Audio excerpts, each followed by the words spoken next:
Okay.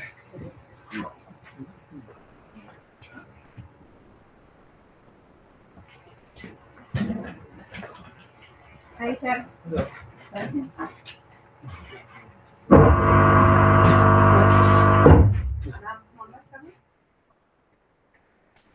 You are doing the job. Okay, I'm doing a picture for I all of would you request the here. faculty of CCA to please come forward. We're going to introduce all the faculty members. Nikita, आप भी आ जाइए, गौरव sir आप भी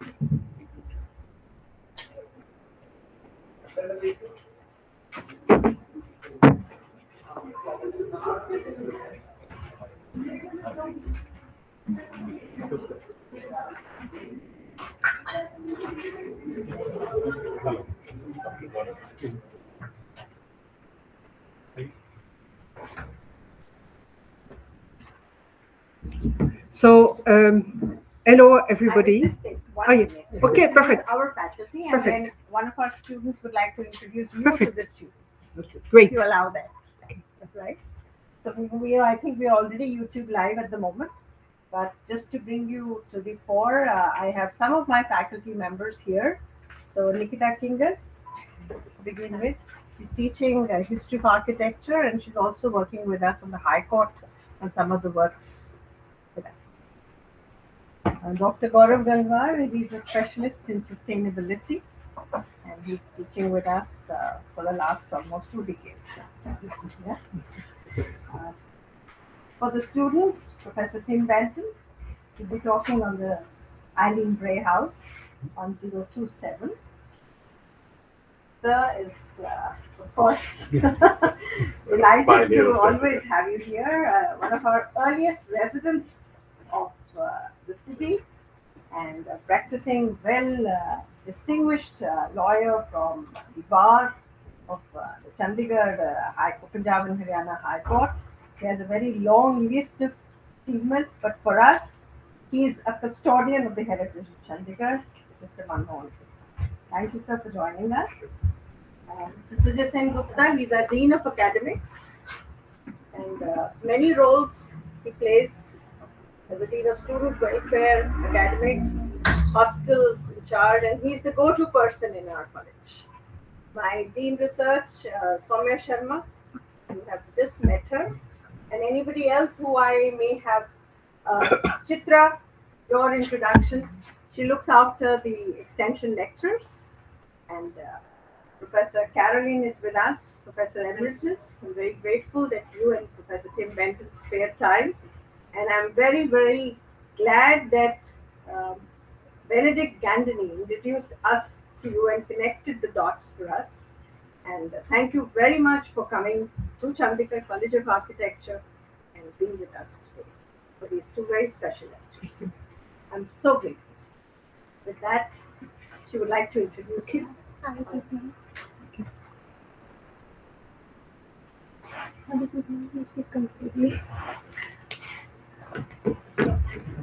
Good afternoon, everyone. On the behalf of Chandigarh College of Architecture, I extend a very warm and heartfelt welcome to all of you today for today's lecture. We are delighted to have students, faculty members, and our guests gathered here for what promises to be an enriching and inspiring afternoon. It is a great honor to welcome Professor Tim Benton and Professor Carolyn Maniac, who have profoundly shaped how we understand modern architecture not only as historical movement but as lived material and cultural practice. Professor Tim Benton is one of the most influential historians of modern architecture. Professor Emeritus of the Open University, he is internationally respected for his pioneering research on Le Corbusier, Eileen Gray, and the modern movement, as well as for his work as a curator and archival researcher. Today, Professor Benton will speak on Saving Eileen Gray's House. Professor Carolyn Manique is an architect, historian, and professor emeritus of architectural history at the École Nationale Supérieure d'Architecture de Normandie, Paris.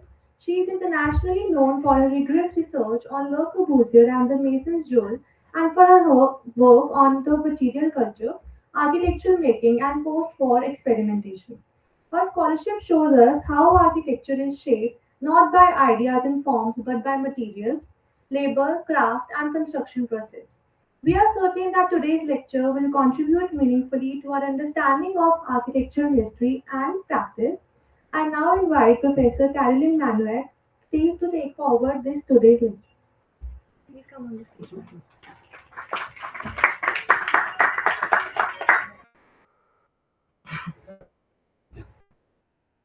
So, hello everybody, and thank you very much for your presentation, and thank you very much for inviting us to perform today.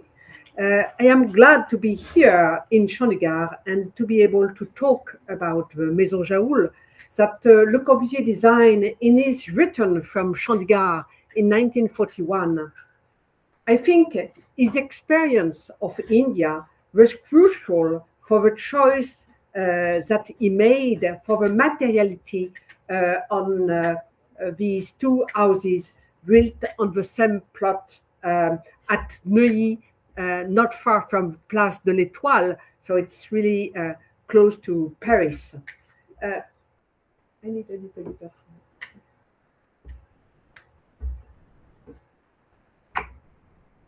So,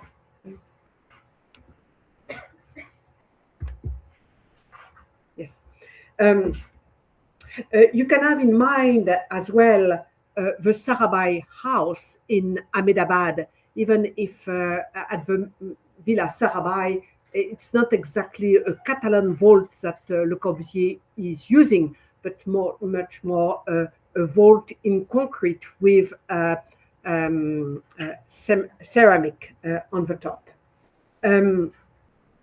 Let's begin with a machine, but let's begin not with a machine, but with an intimate space. This image, warm materials, brick vaults, a fireplace, niches filled with personal treasure. This is not the typical machine à habiter.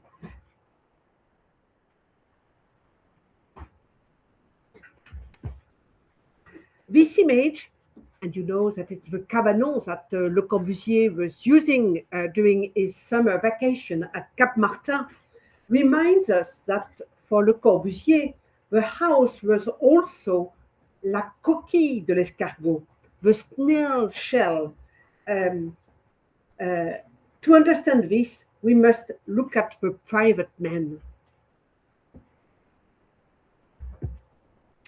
His own studio in Paris, built between 1929 and 1933, Rue Nagesser-Écoly, shows the contrast to his public image, cluttered with a personal collection of seashells, stones, ceramics. In the 1930s, he rediscovered nature and found objects. He collected items like the seashell throughout his life. The natural object became direct artistic inspiration. He photographed as well and drew items like large bones, which populated the form in his paintings between 1928 and 1935. This thinking led to a philosophy, a contract with nature. He associated natural materials with the honest labor of a craftsman, which is so frightened by modernization. His important book, La Ville Radieuse, The Radiant City, begins with the words, I am attracted to the natural order of things.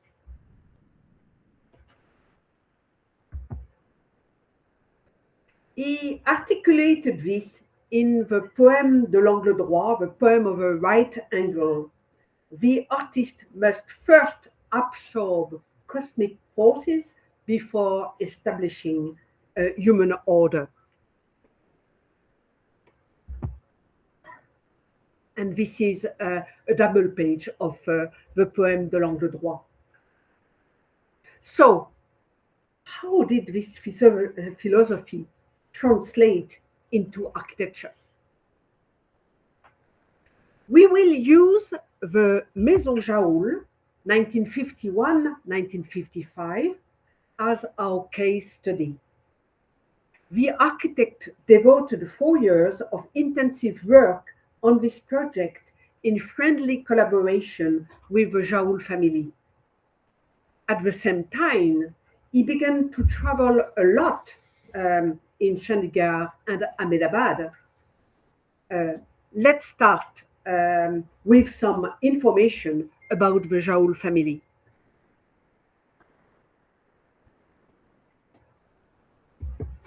Oh.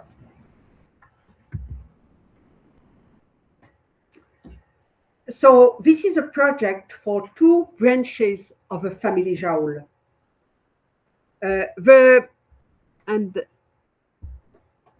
It's not so easy to see.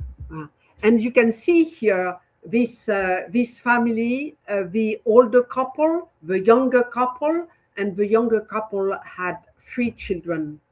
And Michel and Nadine Jaoul. And in the plot at Neuilly, you have 2 houses, House A and House B, both of them with Catalan vaults. But it's something very specific in France to have a same family in a different generation in the same plot. We don't have this, as in India, this family culture where different generations are close together. So it's a specificity of this project to have done something on this manner. And Jaoul, father, and Jaoul's son were industrialists. They worked for an aluminium factory and for Eugène Saint-Gobain. And this is quite important to know and to say directly, because Le Corbusier didn't provide a house with aluminium or a house with this kind of materials, but it provided a house with bricks and a specific way to put bricks together.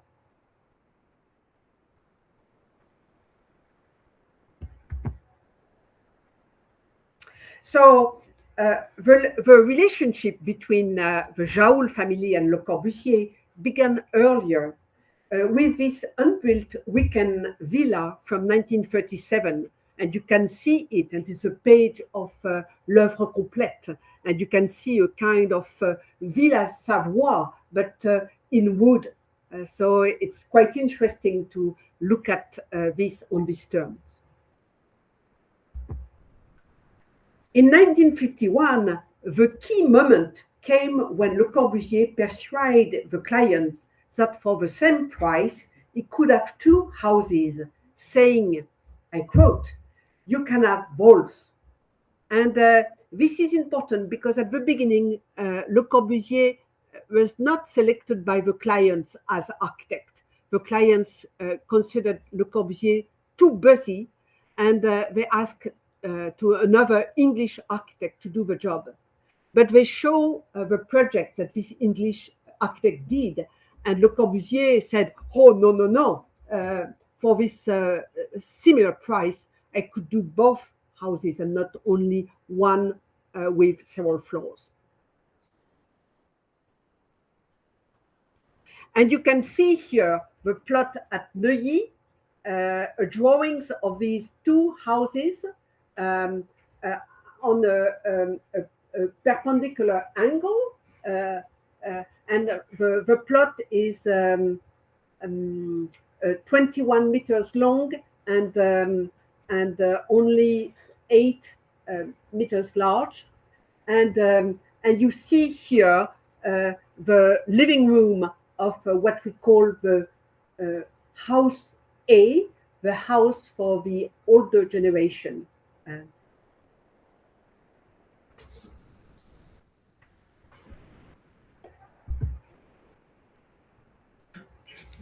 So So, as I said, the design is structured around the Catalan vault, large and small modules. He had been fascinated by these thin time vaults since visiting Barcelona in Spain in 1928. The vaulted module is a recurrent construction principle in Le Corbusier's oeuvre. It underwent variation depending on the social function and on the economic scale entailed by such a function.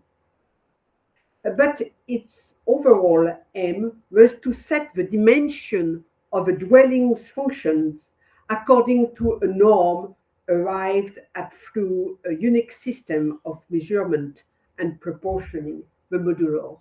So in this house, for example, the study of the house A, it's 20.23 meter large, wide.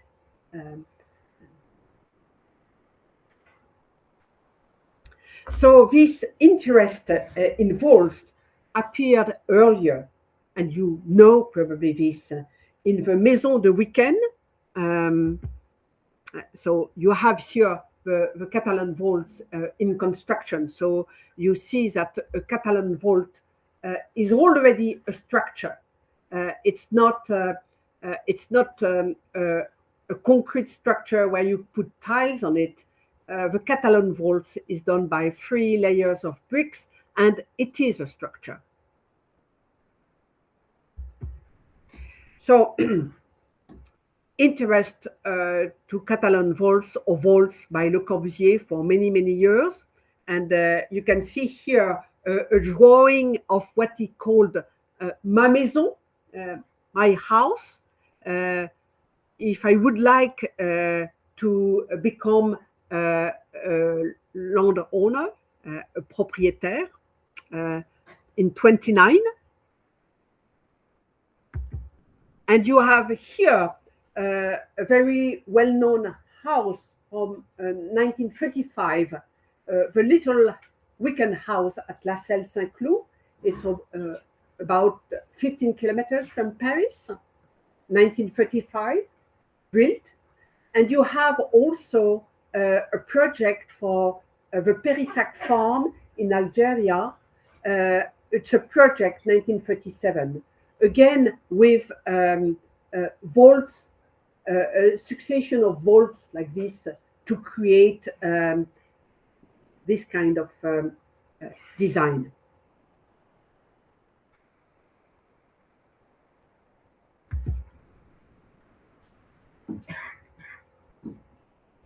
So for Jaoul, he specified these vernacular vaults, appreciating their warmth and artistic quality.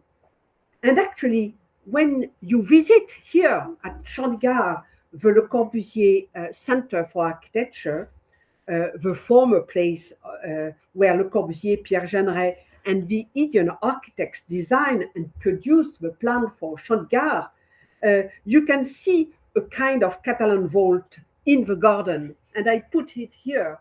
And I was very happy to see this experimental product because in the book that I have written on the Maisons Jaoul, I put an image of Nadine and Michel Jaoul in 1960s visiting Le Corbusier and Chandigarh, and they are just in front of this structure. So, you know, it's a little bit moving for me to see this structure on the garden of this architectural center. Still there. And actually, at the time, the experimental had 2 vaults. So already 1 vault disappeared. So be careful. Sometimes, someday, someone will throw away this vault.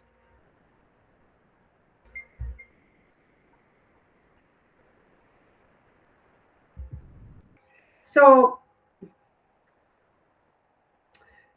but there is a layer beyond construction. So it's not exactly only about Catalan walls. A key connection was a shared artistic sensibility with the client, centered on the French painter Jean Dubuffet. Since 1946,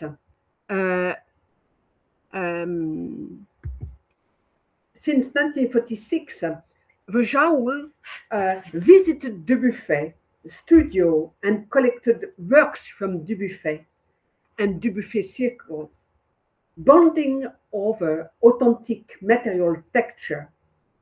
It is through the Jaoul family that Le Corbusier met also Dubuffet.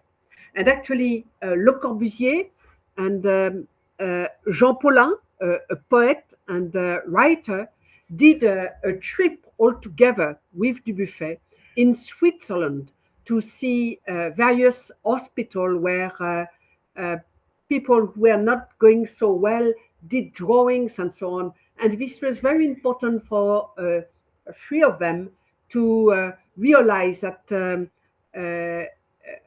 what Dubuffet called art brut, and already at the end of the 40s, art brut is important. And you know that later on in the 1950s, concerning Le Corbusier's architecture, we talk about brutalism, art brut, brutalism. So Dubuffet methods was all about the essential gesture. And I will not read entirely this quote, but he's talking about the way to deal with the painting and the end and the instrument.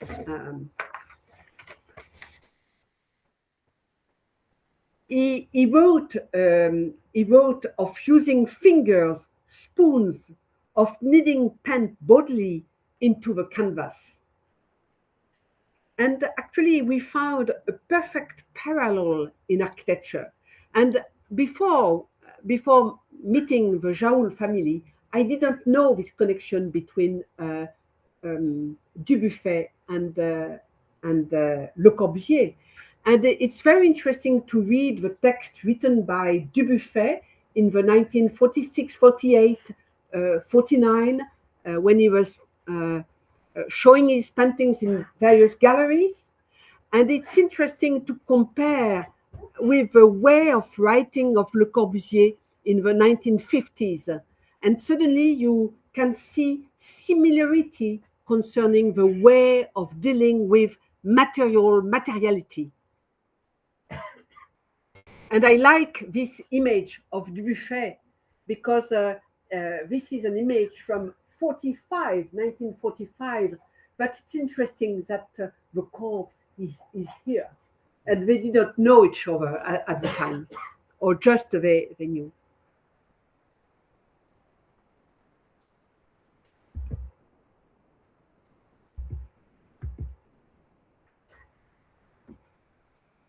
So again, Dubuffet is talking about paintings with this word. The essential gesture of a painter is to cover with paint, not to dab with a small brush.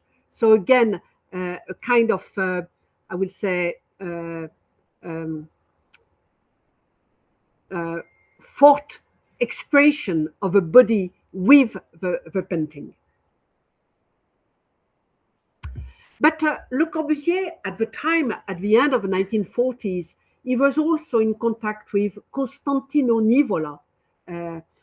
It's a Sardinian artist living in New York, and Le Corbusier went to New York and had a great moment with Nivola, doing some cast on the beaches of Long Island. And again, it's a way of dealing with nature, sand, and to intervene like this. And the connection between the Jaoul houses that I'm talking about and Nivola is the fact that the mason that Le Corbusier worked for the Jaoul project is the cousin or was the cousin of Nivola. It's Nivola who gave, it's probably not the phone number at the time, but it would be the address of Bertocchi. And I had a chance to meet Bertocchi. And Bertocchi gave me a lot of direct knowledge about the relationship that he had with Le Corbusier concerning how to deal with a brick, how to deal with cement and mortar.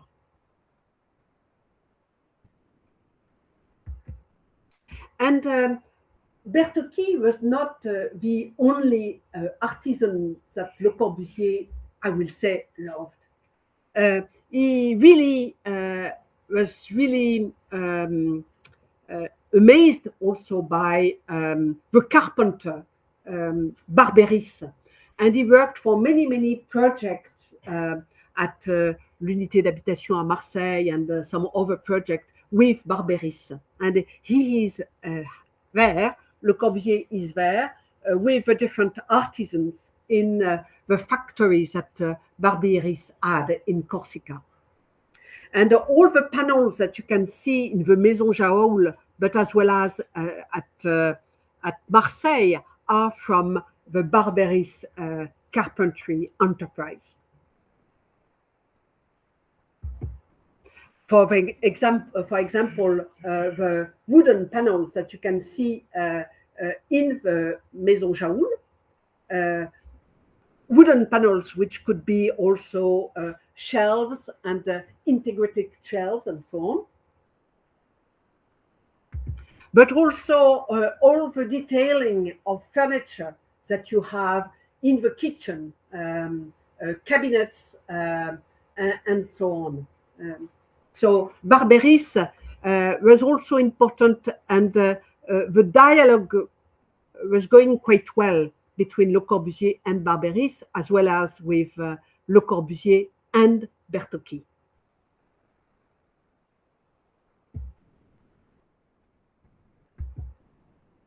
And I found a very interesting letter when Le Corbusier was thinking about a house for Professor Fretter, a Swiss mathematician. He said, you know, those damn Swiss irritated me with their exaggerated notion of architectural finish. You are an intelligent person, and so am I. We are not bourgeois. We appreciate the rough texture of exposed brick, drawn coarsely mortared by the mason. And so again, he's using, you know, is describing the textures that he would like to have.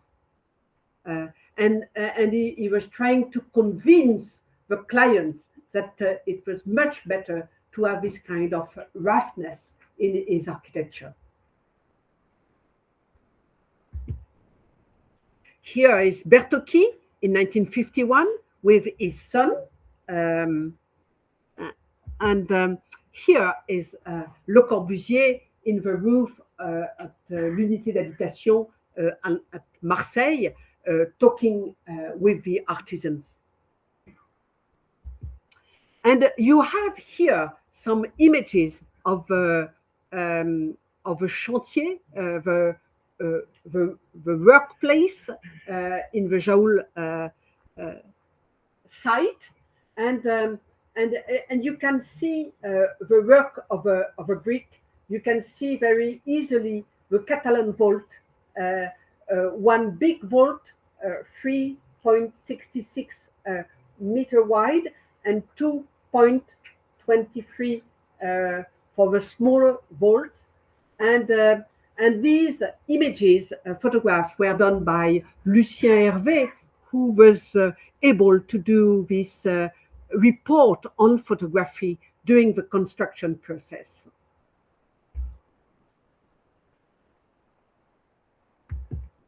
And again, they were waiting for the windows the wooden windows to put there. So you can see here the house is constructed, but they had to wait for the windows, and actually some friction were going with Barberis for the long time that he did for producing the windows.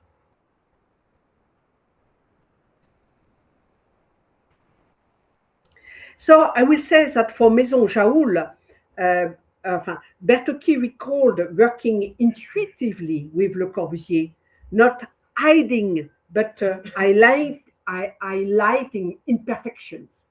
This is the word, highlighting imperfection. For Maisons Jaoul, this became deliberate aesthetic strategy with brick as a medium. Le Corbusier's specification read like Dubuffet's manifesto: rough brick, brutally cut edges, very rough joints.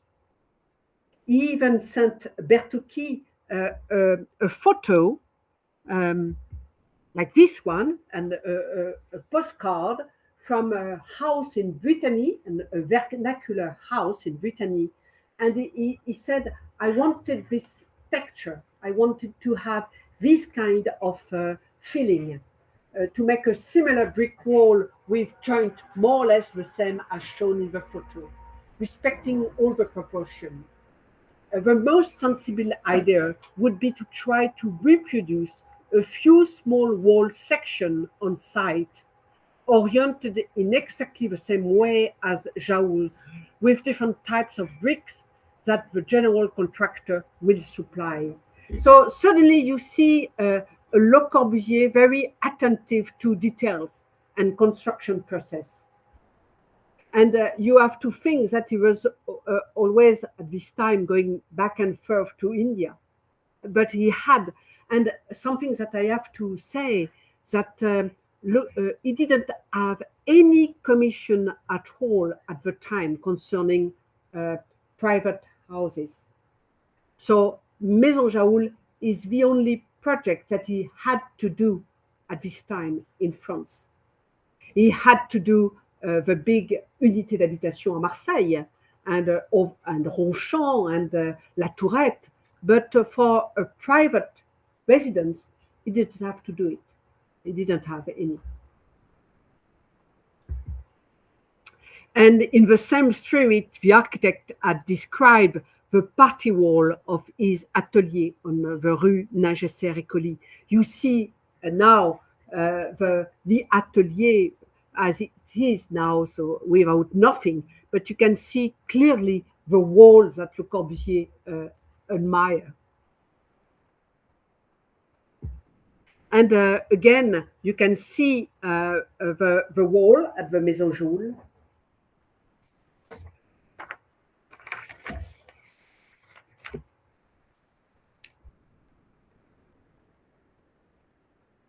So achieving this prosaic look required renouncing standard techniques and often increasing cost, because to be a bad mason cost more than to be a good mason. In order to have this kind of wave shape of a brickworks and so on, you have to be attentive to this. So it requires times and quality. So actually, Bertocchi had to ask his colleagues, all the mason, to do 3 rows for one man, 3 rows to another man, and so on, to have different touch. And again, you can see, because this type of wall is not at all common for, I mean, a bourgeois family. Is it more a type of wall that you can put or cover with something after in order to have a neat wall? But to keep it like this, it's not normal. And actually, the young daughter of the Jaoul family was not very happy with kind of walls because her friends at school said that it's much more like a fabric, it's not like a house. And she was disturbed by the feelings that her friends said about the quality of the bricks.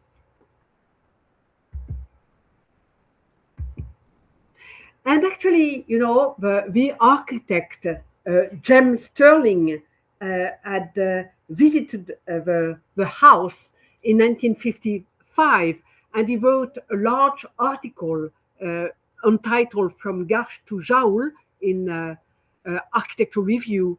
And he compared Garches, the house at Garches, and the Jaoul. And he said that curiously, he didn't understand the statu quo of the Jaoul project. But after a while, the English architects understood very well this idea, and actually the Jaoul houses were very influential in England. And you can, if you look at, for example, the School of Architecture at Cambridge, as well as various residencies for students, you can see the same organization of the materials like bricks and concrete vaults. And it's very interesting how this become a kind of standard in terms of style, I will say, in England. Again, the initial shock value later serve as a model for what we call the new brutalism movement in Great Britain. And you can see again these two houses in the neighborhood at Neuilly, very upstyle neighborhood. It's not a poor neighborhood. It's very upstyle, and you have an image of the Catalan vault in the living room of the Jaoul. And one only articles written in France about this project at the end of in 56 or 58, I can't remember exactly. I think it's around this time. And you see the color. It's something which is very special in the house, that Le Corbusier used a lot of color for the walls. And you have also several drawings about the placement of windows and so on. Some views of the inside with a kind of perception of the entire house from the entrance to the garden at the rear. And again, I said that two houses, the house A and the house B, and you can see here paintings done by Le Corbusier in this house. You can see when the Jaoul was living there, many worked from Le Corbusier as well as Dubuffet. And this is the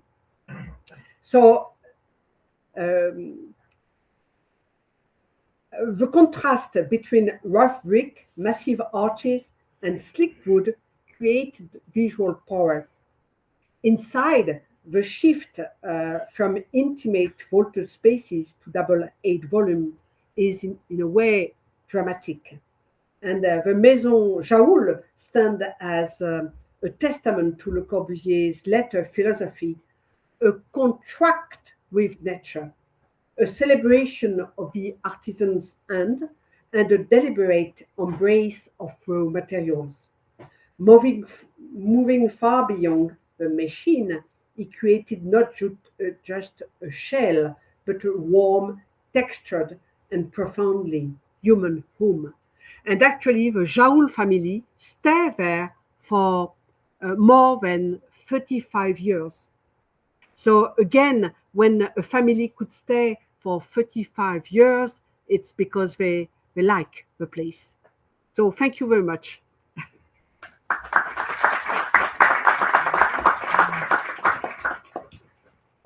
you have some questions, if you allow? Yes. Questions and comments, please.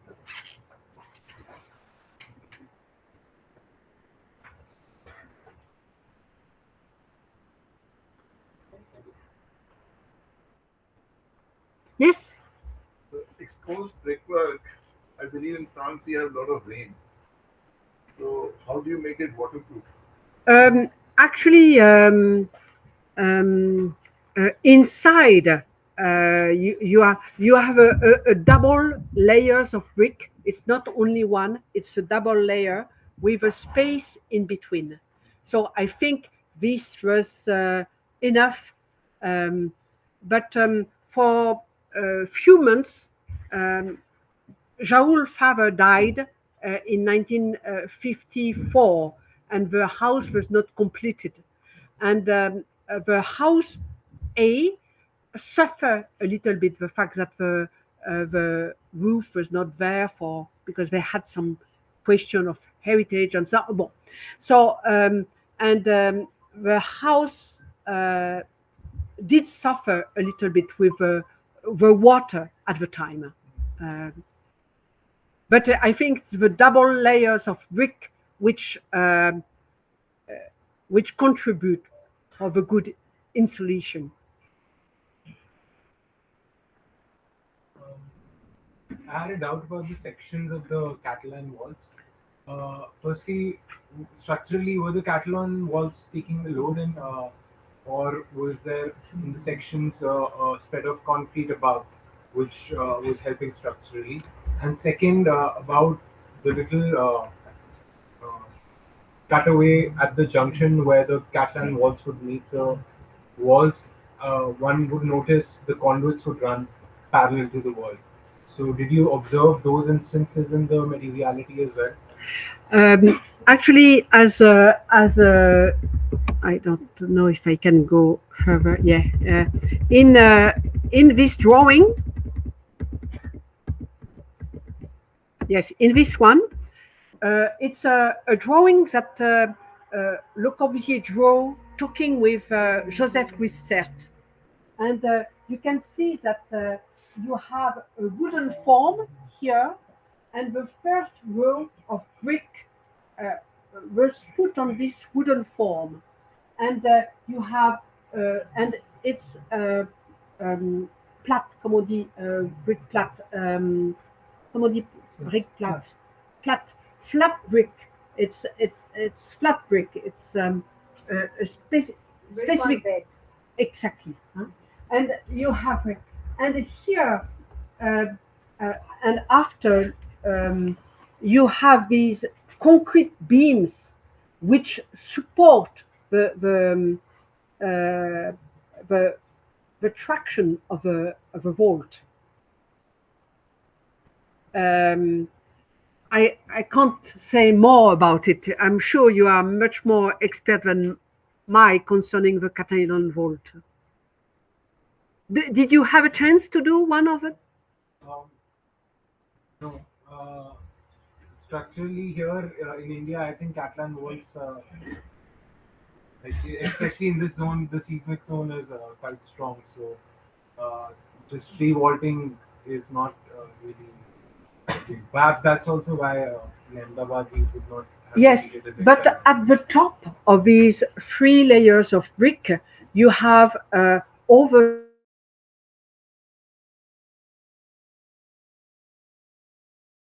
you have earth and a garden. So suddenly water could be, and Le Corbusier also had these big gargoyles which collect the water. So again, he did and actually you can see differences between the two houses, because in the house number 1A, the big gargoyles are outside, and you can see them very easily. And in the house B, the gargoyles are much more hidden inside the structure of a roof. We go back to the image from the Corbusier Center. Yes. This one. Yes. And it's not completed. A row was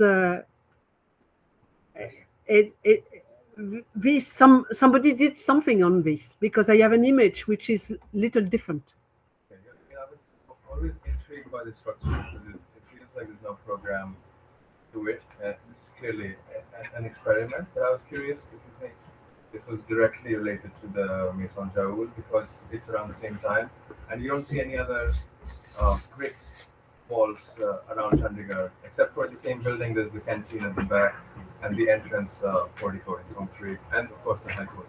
Yes, I have a feeling that it's an experiment that Le Corbusier did, thinking it's possible, thinking about the Jaoul, and it's interesting because in my book I have this image, and you can see the Jaoul family, and you can see clearly that they are in the architectural center. And what you can see here is that there is a double layers of brick, which is not anymore here. Yeah, and you have a double walls like this, and with this structure which is here, which support. Because a big discussion with Le Corbusier and his engineer Escorza was how to avoid the collapse of the roads. And so the engineer insisted with what we call tyrant, yes. And Le Corbusier didn't want this, because he said that this will destroy the roads. But Escorza was extremely they fight in order to prevent this and to have yes, exactly. So again, we have to think about this, because the Jaoul, the image that I have here, it's an image that the Jaoul gave to me, and they said that they were amazed to see this when they went to Chandigarh. And but you know, I don't have any more. But I have a feeling that it's an experimentation. But what we understand is that these walls were made as experiments for the peon housing. Absolutely. That has the Exactly.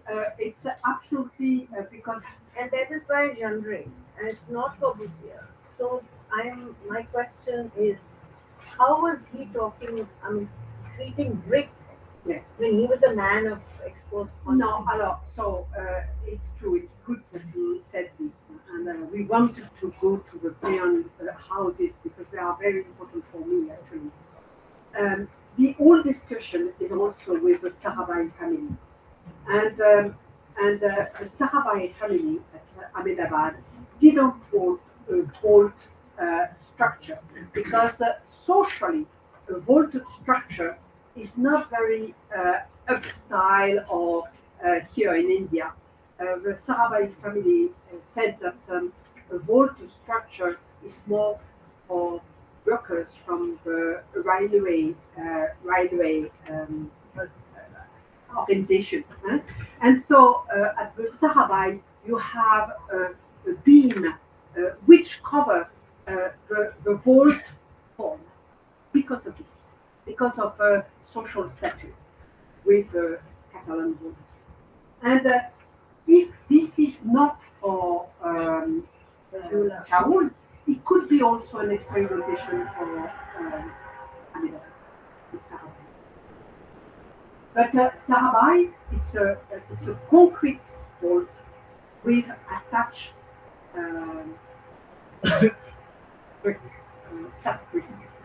So again, it's a mystery. We have to dig on this. So I let Tim talking now. We need to get this. I need to put the thing on here.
Okay.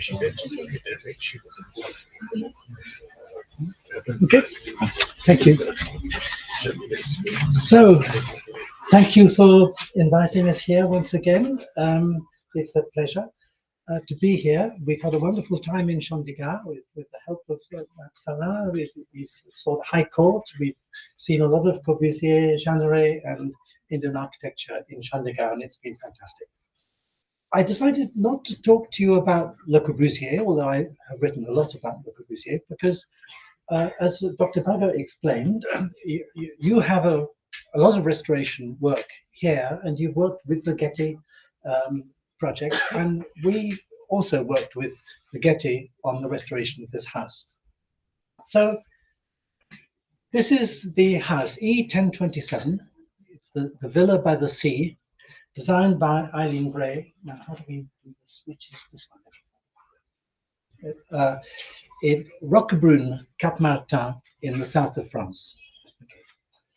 And if I'm able to talk to you about this, is that I've spent 7 years working on the restoration project, actually 2 restoration projects on this house. I wrote a book about Le Corbusier's paintings in the house. I also wrote a guidebook, and I wrote an article about a controversy to do with the house, which I'll explain a little bit more later. So this is Eileen Gray. Eileen Gray is an Anglo-Irish aristocrat who, born in 1878. She lived to nearly 100. She died in 1976, and I actually was able to interview her before she died. She began as an artist in England, became a designer, and came to Paris and created a reputation designing exquisite, small Japanese lacquer pieces like these. And she worked her way up from designing small pieces to furniture, again using lacquer. These pieces sell for a fortune nowadays, and they're in some of the major museums. And then she progressed on from there to try to sell her furniture in a shop that she set up in the Faubourg Saint-Honoré, fashionable street, where she ran this shop between 1922 and 1927, but it never made money. I've done an analysis of the accounts for this shop, and she was basically putting her own money into the shop year by year. She subsidized various people who worked there. She made rugs, she made lacquer work, and it cost more than she managed to get from the sales. In 1924, she met a young Romanian architect, Jean Badovisi. Jean Badovisi had come to France from Romania and graduated top of his class at the École Spéciale de l'Architecture. So he was a very good architect, but he never practiced architecture really. And he began working as an editor of a journal called Architecture Vivante, which was actually the best modern architecture journal in France. He published in this what we now recognize as the canon of modern architecture, from Russian constructivism, Dutch style, German Bauhaus type architecture, and of course Le Corbusier. So Badovisi wrote an article, admiring article, about an exhibition that Eileen Gray did of her furniture in Amsterdam. And that's really how they got to know each other. And she was charmed by him. She was bisexual. She had, in the 1920s, she had various lesbian affairs, but she was charmed by Badovisi. We don't really know what kind of relationship they had, but it was a very close friendship. And when she did one of her few pieces of complete interior design, this is an interior, a hall and boudoir at Monte Carlo, it was called. Badovisi published it. This is the colored pochoir illustration in Architecture Vivante. And they became sort of close friends. This was in 1923, so they'd already met actually in 1922. I got that date wrong. And Badavissi began to introduce her to architecture. And they traveled around. They went to see the Gerrit Rietveld's Schroeder House in Utrecht, which is one of the first works of modern architecture in Europe. They saw an exhibition in Berlin where Hungarian architect Vilmos Huszár did an interior with these colored panels. And if you remember that, because we'll come back to this later, this was an influence on her. And Eileen Gray was very influenced by the De Stijl movement. You know, the Dutch De Stijl architects who used red, blue, and yellow panels in their design. But they also visited various houses by Le Corbusier. And this is the house that he designed for his parents, for his mother, really, because his father died just after they moved in, on Lake Geneva in Switzerland, based on a very long window looking out over the lake. And again, remember that because we'll come back to that later as well. So Badavissi said to Eileen Gray, well, you know, you're a wonderful designer. Why don't you go next step up and design architecture? And she said, well, I don't think I can. I've never had any training and so forth, but he encouraged her. And so she did some drawings and a model for what he called the House for an Engineer in the south of France. Now, Badavissi also was an engineer. He did some engineering courses. So this is really a project for a house for Badavissi. And this is in 1926. And in the same year, they started looking for a plot where they could design a house. She wanted to design a house for him. Okay, that was the idea. And so they found a site, a very unique site, on the Riviera, on the Côte d'Azur, in the south of France, right next to the Italian border. So you can literally walk into Italy from here.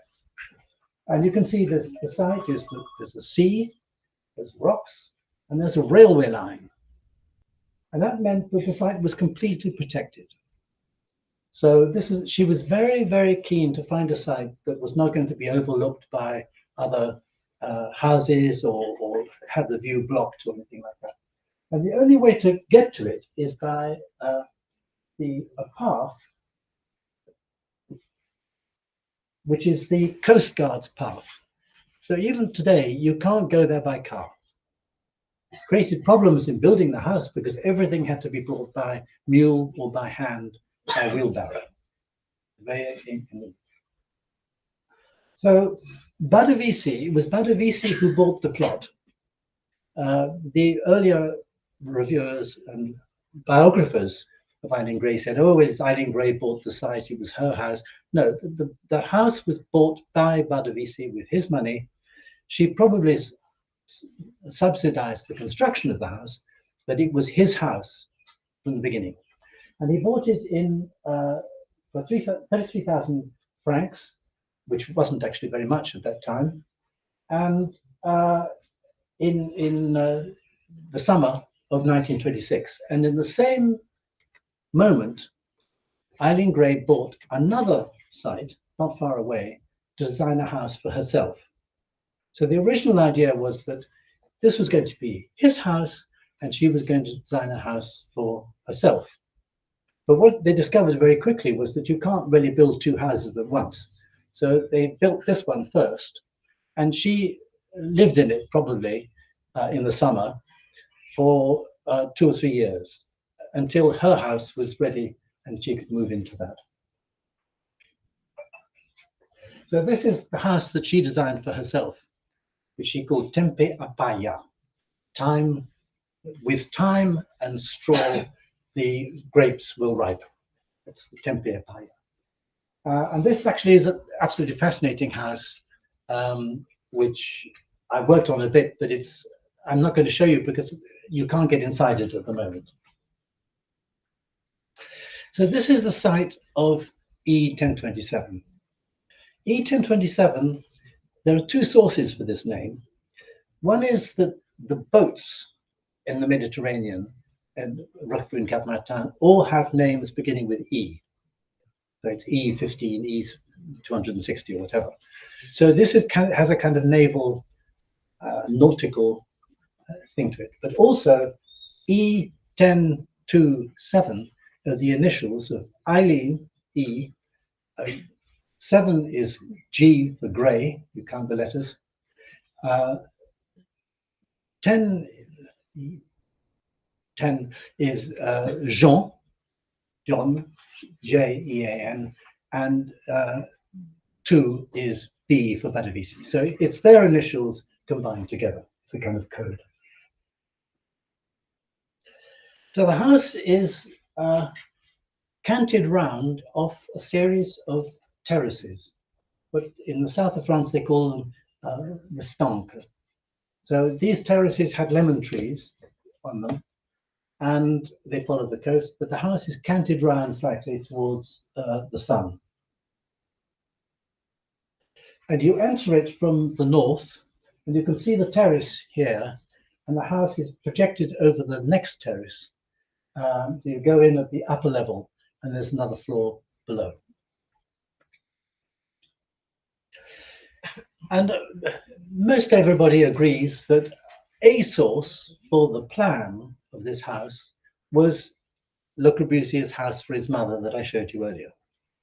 So if you look at this plan, I'm going to turn it around for you. Well, yes, the whole feature of this house was that it has this long window looking out over the Lake Geneva. This is the house for his mother. And if you take the plan, you can see the long window on the top there, and you turn it round, and you compare it with the plan for E-1027. They both have a big window looking out over either the lake or the sea, and they have a large living space with a bedroom on the left. Actually, there are some similarities, but I don't think one should exaggerate the similarities, because Eileen Gray's house was much more subtle than Le Corbusier's. So this is the main living area with the big window on the left. And a whole feature of this interior is the way that Eileen Gray uses furniture and, for example, rugs and different textures of tiles on the floor to create living areas within an open space. So there are no walls here. Even the wall at the end, which is a shower, doesn't go up to the ceiling. But there are kind of zones which are indicated by surfaces and by the use of furniture. And this is the big window looking out over the sea. Now the thing is, this is south facing. So having a big window facing south over the sea might sound like a good idea, but it's terrible for heat and also light in the summer.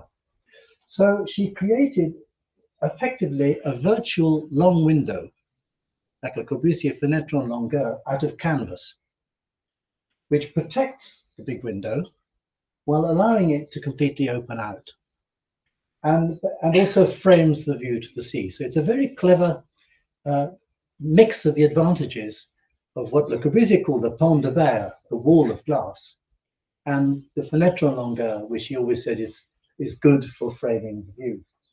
And this is a window which, like the screens, Eileen Gray liked to design screens, is a concertina.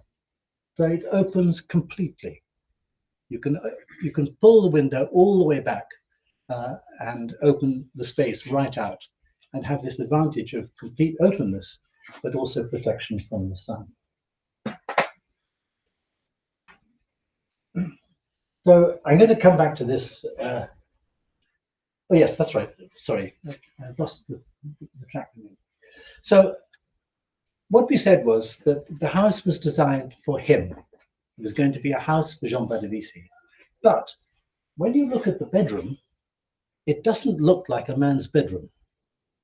This is how it's been redesigned. We've restored it to its original form in an absolutely meticulous way. So with this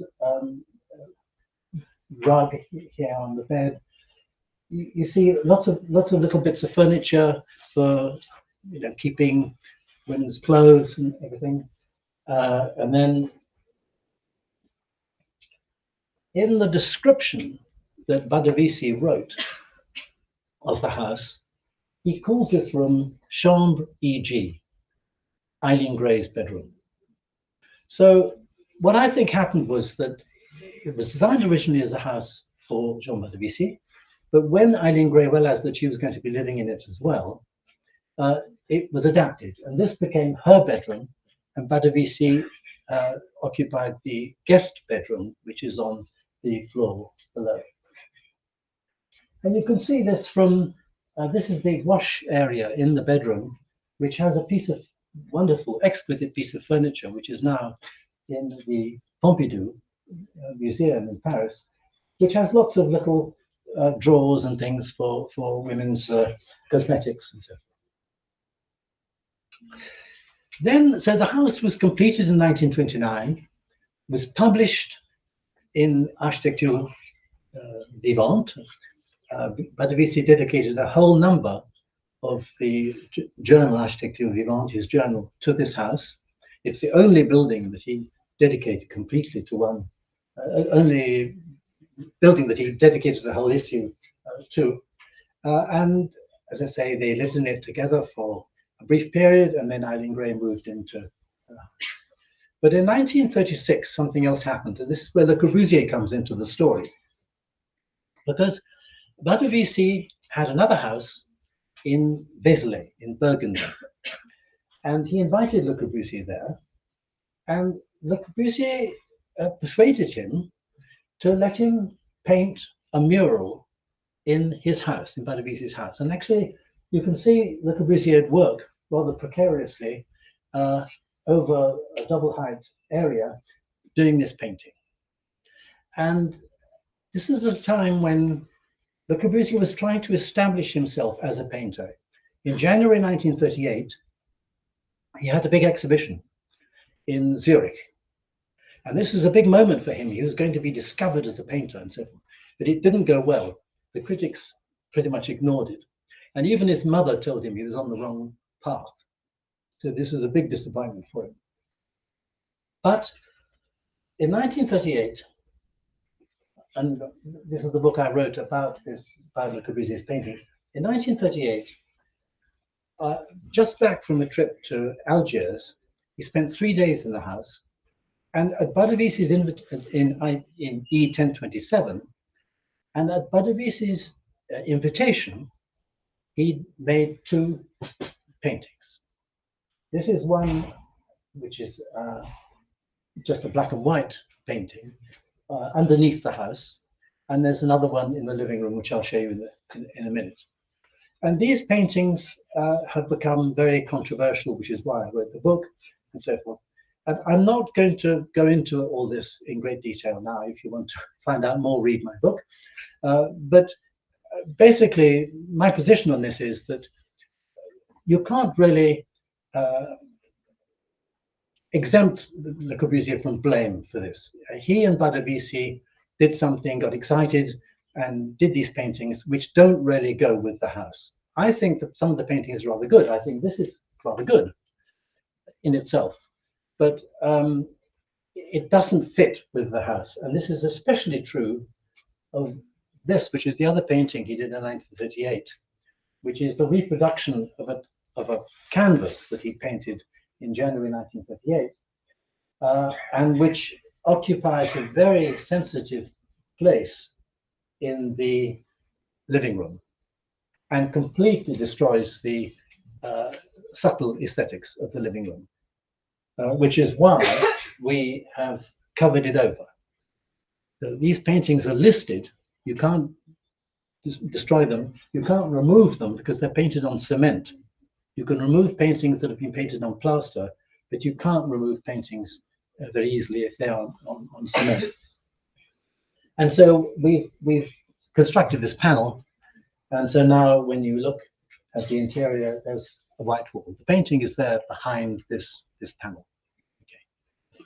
But the other paintings are still there. These 2 paintings which are painted on the outside walls disappeared. They were too much damaged by the sea air and they don't exist anymore. But the others are there, and you have to make up your own mind about how to deal with them. As I say, I think this painting is rather a nice painting, and it doesn't too much affect the rest of the house. But others would say it's a desecration and should be covered. What I say, and I spent some time actually training the guides who take the people around the house now, and I say you have to represent this as a dialogue. You know, it's not the first time the buildings have got changed. If you go into a church in Italy, you might find a 15th century beautiful church with a Baroque altarpiece. You have to just accept it, and you have to see it as a dialogue. This is in the guest bedroom, which is where Le Corbusier stayed when he visited. And this is the entrance. Now, one of the reasons that this debate has become very kind of obnoxious is that it's been seen as a personal attack by Le Corbusier on Eileen Gray. And this just isn't accurate, because Le Corbusier didn't know Eileen Gray. By the time Le Corbusier knew Badovisi and visited the house in 1938, Badovisi had a mistress who Le Corbusier knew very well, and so he never met Eileen Gray at his death. But we do know that this painting in the entrance is not what Badovisi and Gray wanted. This is a view of the entrance. You go in on the right there, and on the left is the service entrance. Because Badovisi, in his description of the house, said that this should be a white wall, and it's important because it offers what he says a certain resistance. And Eileen Gray was very interesting, actually, because Badovisi is following Eileen Gray. Eileen Gray is very interesting because she describes quite a bit about how to manage an entrance. You should never go straight into something. You should always have an approach, a slight deviation in approach. And so in the plan, you can see the entrance is the bottom left here. This is the entrance here.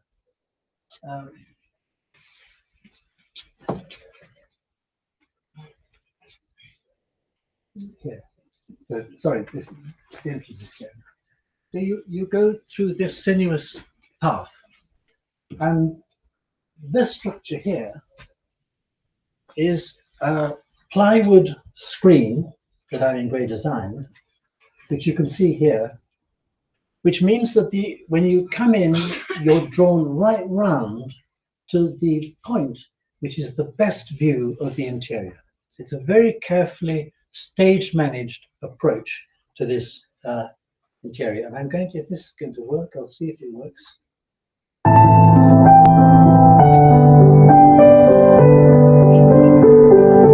I control the sound?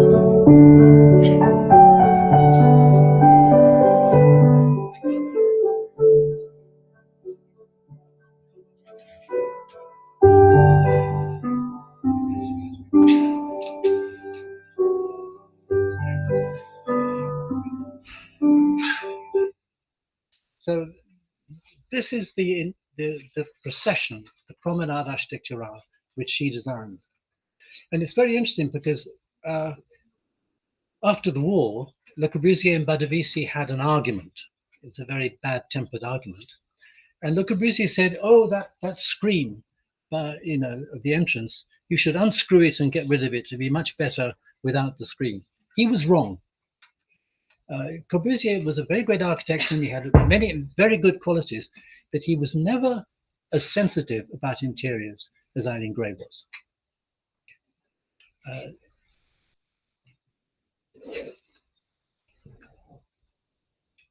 It's not wanting. There we go. Right. Gosh. Okay. So Le Corbusier did these paintings in the house 1938 and 1939, and then there was the war. And in 1946, the site just above the site that Badovisi had bought was bought by a plumber from Nice called Thomas Rebutato, who decided to build himself a shack there, prefabricated shack, which he would use just to spend weekends from Nice. He worked in Nice and would come here and fish and spend the weekend and sometimes perhaps longer in the summer. And this was his idea. And so this was in the area above and to the side of the E-1027. And in fact, he actually asked an architect called Fernand Pietra to do a project for multiplying these shacks into 8 shacks, which he could then rent out and make some money in the summer. And this is going to become important later on, as we will see. So this is Rebutato's shack. It's called L'Étoile de Mer. He made his family come and turned it into a fish restaurant. The family weren't very keen on this, but his wife, Marguerite, did the food, the cooking, and it became a well-known fish restaurant in the area. And what happened was that in 1949, when Le Corbusier was returning from a Siam conference with some of his friends, they decided to work together for a week or 10 days on the plans for Bogota. Okay, and so this is Jean-Louis Sert and Wiener and some other architects occupied the villa E-1027 with Badovisi's consent, obviously, and worked on the plans for Bogota. And when Corbusier was there, he discovered the fish restaurant, which is very convenient because there's nowhere else to go to eat. And so they went and had 2 meals a day in Rebutato's fish restaurant. And Le Corbusier liked it so much that next year he went back and he rented a house, and he spent a month eating twice a day in the fish restaurant, going to swim in the sea, and enjoying the company of the campers and what he called the honest people of this area. I mean, they had, for example, a lot of fun with the coast guards because the coast guards path, there were the coast guards protecting from contraband, and they would have the contrabandists come and the coast guards come and so forth. So it was something that he enjoyed a lot. And this is him, Le Corbusier, with his wife Yvonne, and the young boy is Robert Rebutato, who later went on to become an architect and actually worked in Le Corbusier's office. And this is Badovisi on the left, and Badovisi's new mistress, Mireille, on the terrace of the Étoile de Mer restaurant. And so in 1952, he decided to make this arrangement more permanent, and he designed the cabanon, which Caroline has already shown, and which was also built by Barbaris in Corsica and brought in panels to the site. And this is the interior. It's very beautiful interior designed on the modulo. Everything has its place. I could talk more about that. Then in 1956, Jean Badovisi died. And Le Corbusier was very nervous that the house would be bought by somebody who would destroy his murals and destroy the house, or adapt the house. So he persuaded a Swiss friend of his, or acquaintance of his, Louise Schelbert, to buy the house. And she lived in the house for until she died. Well, she came in the summer to live in the house. She died. And she more or less looked after it, except that she effectively stopped the windows from working by building a little kind of plinth along the bottom to stop the water coming in. And but basically she kept most of the furniture. But then when she died, her doctor, Dr. Kagi, who was a very strange person, managed to persuade the family that she had offered him the house in exchange for doctor's fees. So he took over the house, and immediately on her death, he went in and took out all the furniture and sold it. So all the furniture, to start with, all the movable furniture, but then also the fixed furniture, the furniture that was attached to the walls and so on, was taken out and sold. That all ended badly because he was eventually assassinated in the living room of the house by two jobbing gardeners who they said he hadn't paid them enough money. So the house then declined very rapidly. Kagi hadn't looked after it, but the usual problems with concrete, it wasn't very well built, and it was then squatted and smashed up. And this is the house as I first knew it at the end of the 20th century. The house was then purchased by the Conservatoire du Littoral, which is the organization that is in charge of the whole coastline of France. So they bought it with the help of the town hall, and a first restoration took place. This wasn't a very good restoration. They made a lot of mistakes, in technical mistakes, but I won't go into those in detail. But one of the things that happened that was very interesting is that when they did the stratification, you know, the scratching on the wall surfaces to find the paints that had been used before, they discovered that there had been some sort of polychrome treatment of the wall before it was painted white. And if you remember the Vilmos Hussar interior that I showed you in 1922, this was the kind of thing that Eileen Gray liked very much, the use of different colors on a wall surface, which she adapted to her own colors. And these are not the style colors, but it's that kind of principle. So this was the thing that I showed you. But anyway, it was all painted over, and by the time the house was published in 1929, it was all the walls were white, off-white. But another problem with the first restoration of the house was that the architect in charge thought that the house should be left empty. And we had a lot of arguments with him, but I mean, he told me, for example, oh, the Villa Savoie is fine without furniture. And he's right. The Villa Savoie is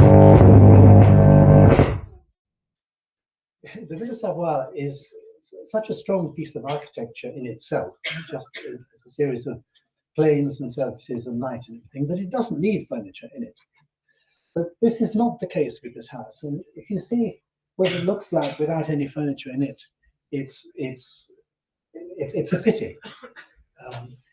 E-1027 is an important work of architecture, but it's above all a unique work of interior design and architecture. And so we fought with him on this, but unsuccessfully, until a second restoration was put in place. But before that happened, something very strange took place. Wait, no, I just wanted to say something else. This is the outside of the house. And quite a few of my colleagues, historians of architecture, William Curtis, Kenneth Frampton, many others, have said, yeah, it's okay. It's okay as a building, but it's not in the same category as the top works of architecture. And in fact, you can criticize this as in terms of modern architecture. The overhang there is a bit too thick. The pilotti, you can't really see them here, are too thick as well. It hasn't got some of the finesse of detailing that you find in the best work by Mies van der Rohe or Mark Stan or Le Corbusier. But the interior is absolutely spectacular. And I would argue that the interior is one of the 3 or 4 most important interiors of the interwar period. Then something strange happened, which is that an Irish filmmaker decided to make a film, a romance about Eileen Gray. Very much Eileen Gray, the victim of Le Corbusier. That's the subject of the film. And in order to make this film, she actually dressed the house, because a lot of the film was shot inside the house. So what you see here is the interior as it was used for the filmmaking. And the furniture here are not original pieces by Eileen Gray. They're the commercial pieces made by various companies and sold on the market, which are based on Eileen Gray's, but typically heavier, thicker, and different proportions. For example, this rug here is twice too big than the original. And it's not at all, it's called the so-called centimeter rug, but it's not at all like the original piece. And the map there is absolutely not what Eileen Gray designed, and we'll come back to that later on. So in 2015, an English businessman, Michael Nickerman, decided that this just wasn't good enough, and the house had to be restored back to its original perfection. And in order to persuade the authorities to allow him to go ahead with this, because it's completely against the basic theory of restoration, which is that you don't recreate. You keep what's there and you show the different layers and so forth.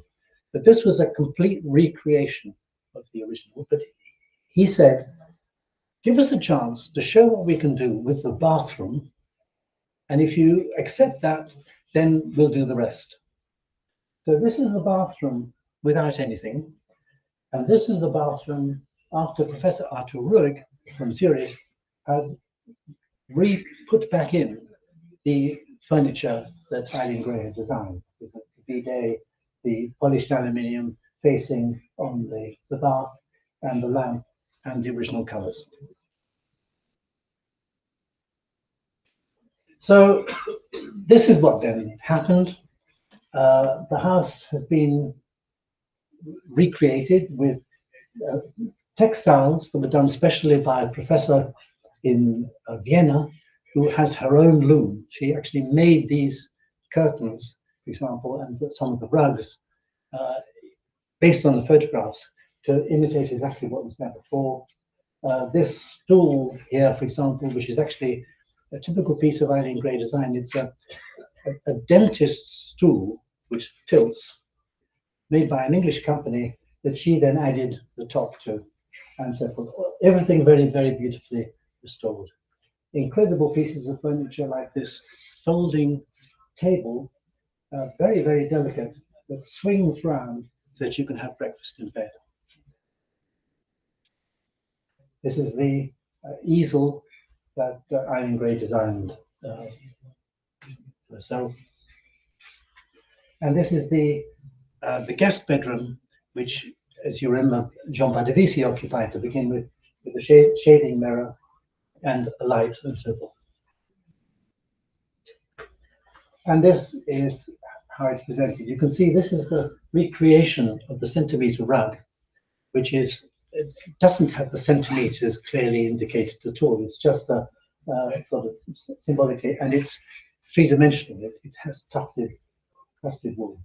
So every piece of furniture here has been remade from scratch based on measured drawings of the original pieces, which are in museums around the country or in private collections, or from the photographs. And this is the view now. The windows all work properly. The canvas has been given its original color. the dining table with a cork top to it so that there's not a noise for the plates. Eileen Gray spent a lot of time trying to domesticate Badavisi, and sort of, because Badavisi was a kind of a loud person.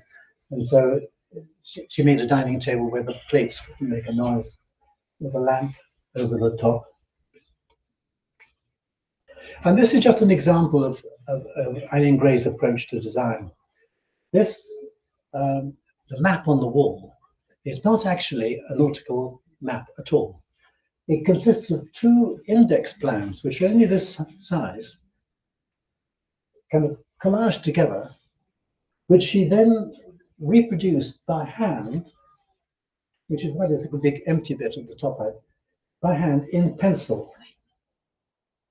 And this is how we've redone it. It's actually done in pencil on tracing paper. So it's a fantastic labor of love just to do this plan. And this map is important because, just go back. Invitation au voyage is a quotation from Baudelaire, an invitation to a trip in the imagination. But Vas-y Toto is Eileen Gray talking to her car. A Toto is like a tuk-tuk, it's a car. Okay? So, you know, she drove a lot in her car. But the plan shows the island of St. Dominica. And this is interesting because this is where a great friend of hers had gone to live. And this is somebody who she had a fond correspondence with. So it's a kind of reference to, not to Badavisi, but to somebody else completely that she's referring to in this. And wonderful details. I mean, one of the problems with protection from the sun is, you know, how you organize the shades and things. Here, these slide sideways, but they're projected outside the face of the wall. So there's a chimney there between the shutters and the wall. And you can move them sideways and they open out like this. This whole system was patented by Badavisi, and I think he probably had a big hand in designing them actually, because he was an engineer and he certainly did these drawings, and he didn't do them. So what's a pity about this controversy about the murals and about Le Corbusier's intervention is that they've tended to turn Eileen Gray into a victim. And Eileen Gray was not a victim. She was a great designer who should be respected for her own work, and not just as somebody who suffered at the hands of Le Corbusier. This is particularly true because when the painting was suffered from sea air and so forth, they built a new wall. This is a new wall. And a house painter in 1978 did this very crude version, emphasizing the so-called swastika on the figure on the right. And it was about this crude copy that most of the literature was based. So I would just rather focus on the qualities of the house and of Eileen Gray's genius. So I leave you just with this image. Sorry about the music, I can't hear it.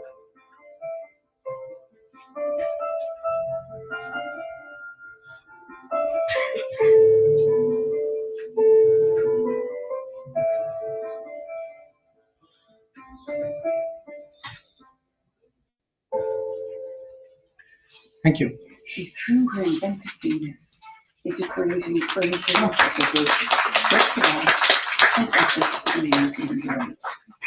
Okay. Good. Any questions?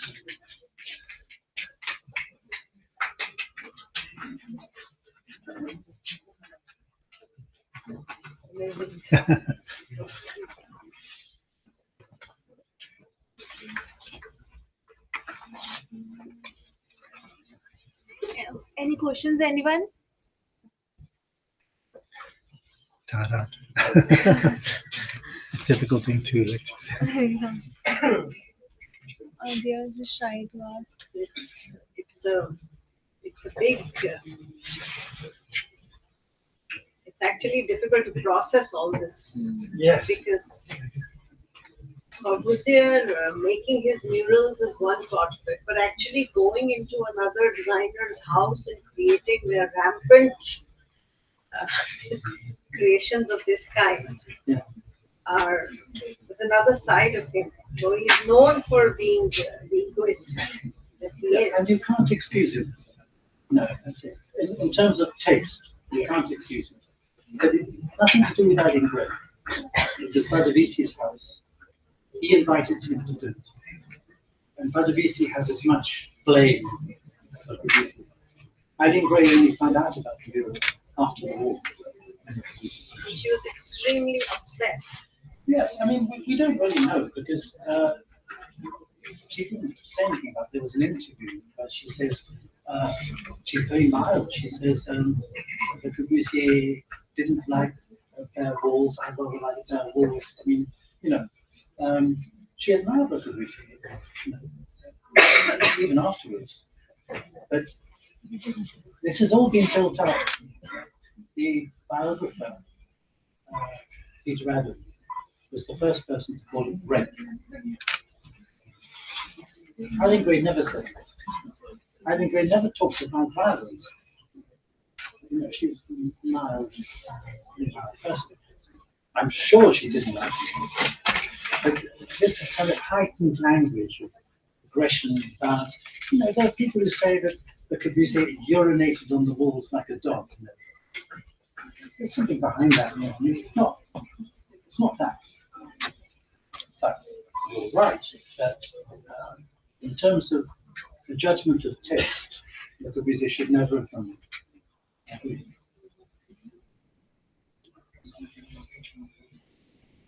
And you're also absolutely right. You know, he was extremely egotistic about it. So it's Michelangelo. And was this the same area where he died swimming? Yes, he died, yes. 1965. Because in some writings one finds that destiny also has its role to play and brings you back to the same point where you may have wanted at some point of time. Yeah. And that's where he was. Because he went there sometimes twice, sometimes 3 times every year. He loved going there. That was his place where he recharged his batteries, where he did sketches, where he drew and painted. Very important thing. Yeah. So, you show that image, there is a famous image of Corbusier naked painting. Yeah. I imagine it's from the same house. Yeah. And him also in swimming pool.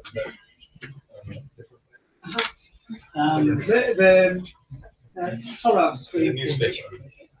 It's not a swimming pool, it's a solarium. Right. She didn't want any water because of mosquitoes, so it's dry.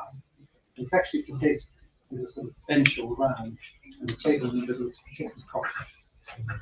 And yes, there's a picture of him with his swimming trunks lying on that. Yes, the picture of him naked is partly to show off the scar that he had. Because in the summer of 1938, he was cut open by a motorboat, swimming across the harbour of Central.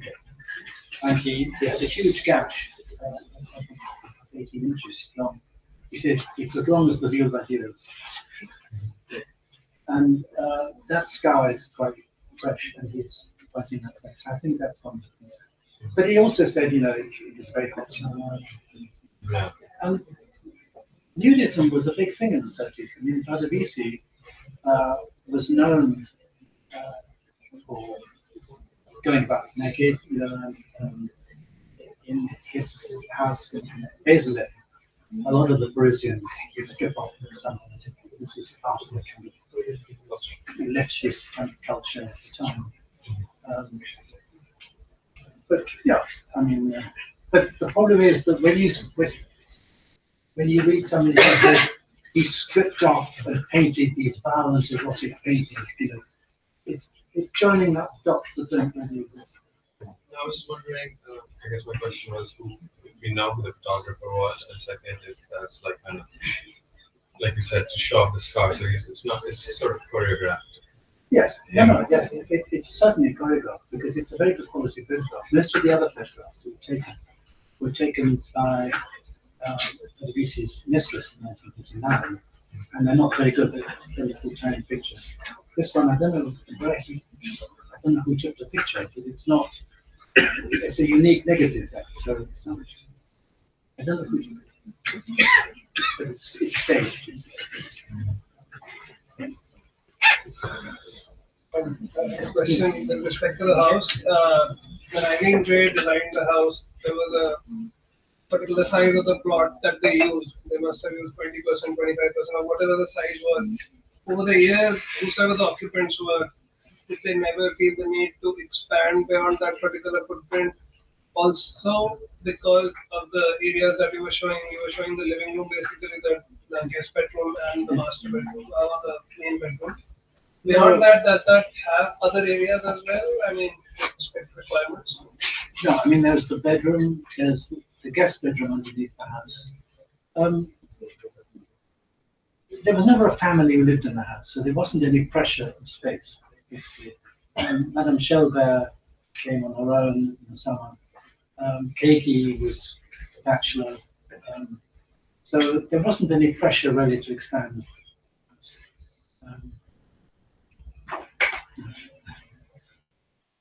But it's an amazingly flexible space because the description of the house given in the journal, actually, to be want, is that it was designed for a bachelor who liked to entertain. And we know that Adebisi did invite his friends, like Corbusier, but also Pierre Gauguin, a friend of his, right on the poet. Those other people came. And he liked to entertain. He had a gramophone. Eileen Gray designed this beautiful trolley so the gramophone could be wheeled out onto the balcony. And there were these terraces, dancing, etc. So the big puff, this blue piece of furniture in each corner, was designed for 3 or 4 people to flop out of, which is why in the film I show it with the cushions pushed out onto the floor. So it was designed to house a lot of people who could kind of sleep where they could. Excuse me. Wondering in terms of like you pointed out briefly that there's a tendency to relate her work, to see her work through Corbusier. Yeah. And you think that has changed in recent, the past decade or so, even in relation to Charlotte Perriand and let's say Julie Chaudhry? I'd like to think so. I mean, there's a very good book about Eileen-based architecture by Karen Constantine, very well written. And I think that was the first book that really took us seriously as an architect and looked at her work. I mean, the thing is, it's always a bad idea to compare anybody to Le Corbusier because he's just different.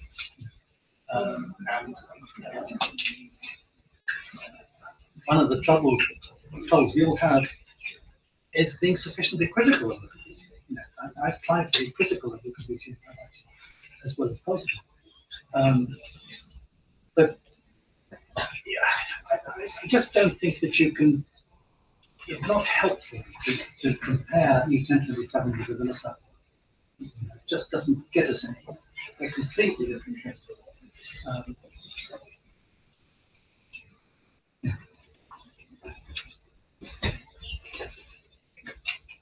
Any others? So we've kept you here a long time. Yes. I'm curious. Of course, you've had a very sensitive approach to this house in particular, especially considering the interiors. And also, very important point where we can't compare Corbusier and anybody else. Yeah. I'm curious, what have your thoughts been visiting the city for the whole week, and also thinking about other architects who were part of the team and sort of maybe following a similar approach as to this house? Yeah. And what could be the way forward for this city, as in because we're practically living inside a museum. Yes. So, Yes. what do you think were the challenges for you, and also what do you think are the opportunities for us to follow in this process of saving the city in some way? Yes.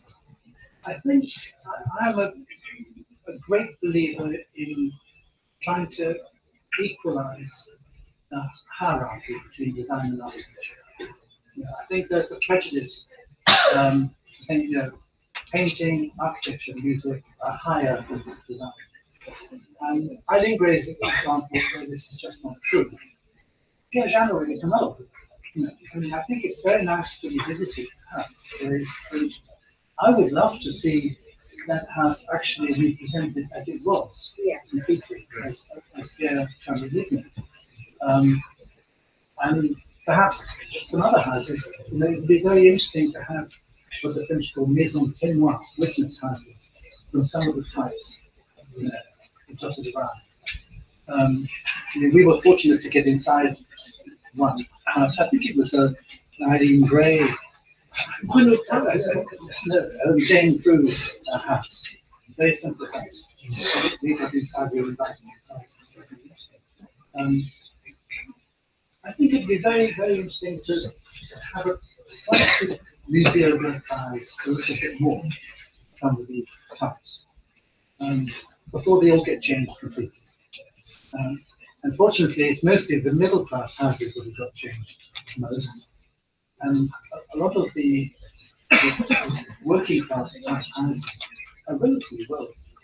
They haven't been destroyed yet, and I think before they go completely, I think it'd be really good to present 3 or 4 of these in different places that you could do.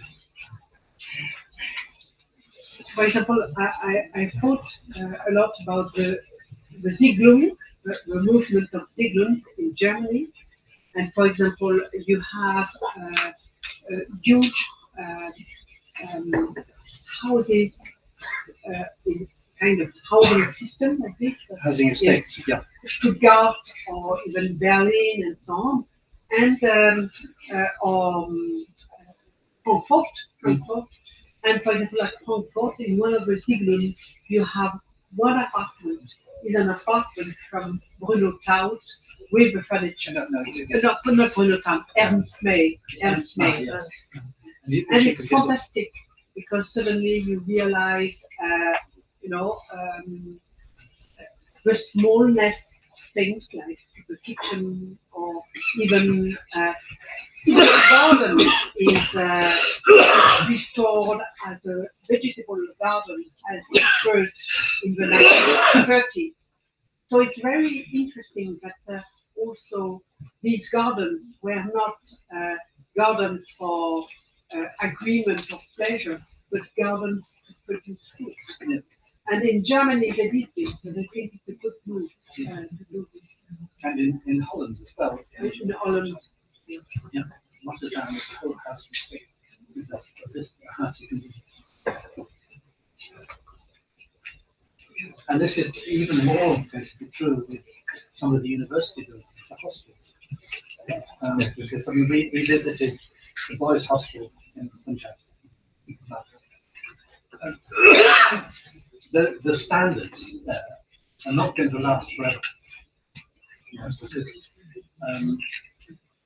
people want something better. So eventually they'll start getting combined together, putting 2 together to make one apartment with a ensuite bathroom or something. Before all that happens, we need to preserve.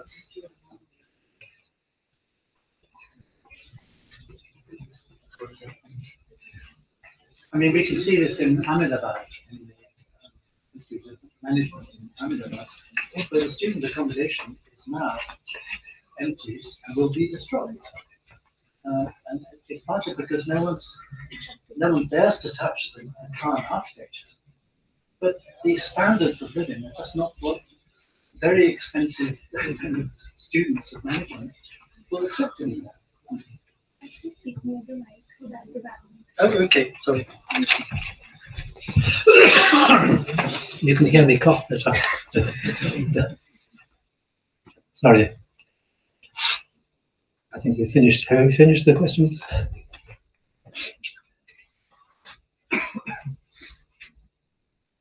That's fine. Thank you very much. Thank you so much.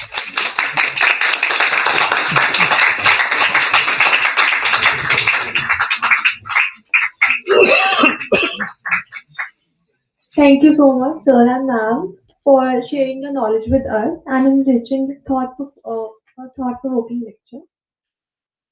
Let's wait for 2 minutes for principal ma'am to come.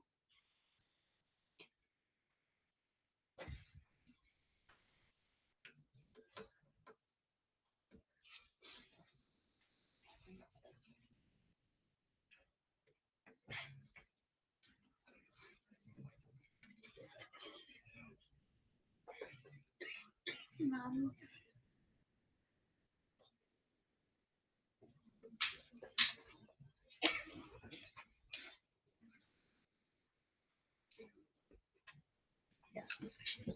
I would now like to invite our principal, Dr. Sangeeta Pukka Mehta ma'am, to kindly present the CCA publications to our esteemed guests.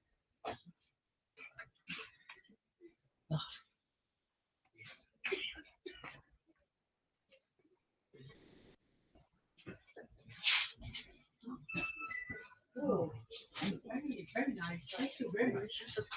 Wow, done by the students. Oh, thank you very much. This is great. Thank you very much. It's, Oh, yes. oh wow. So the edges. Oh wow. Thank you. Thank you very much. Time to explore it. Very interesting. Very done by the students.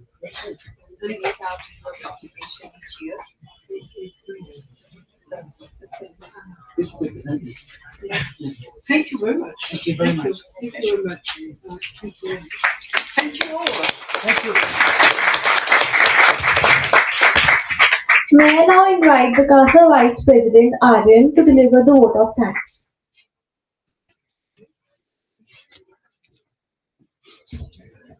Good evening, everyone.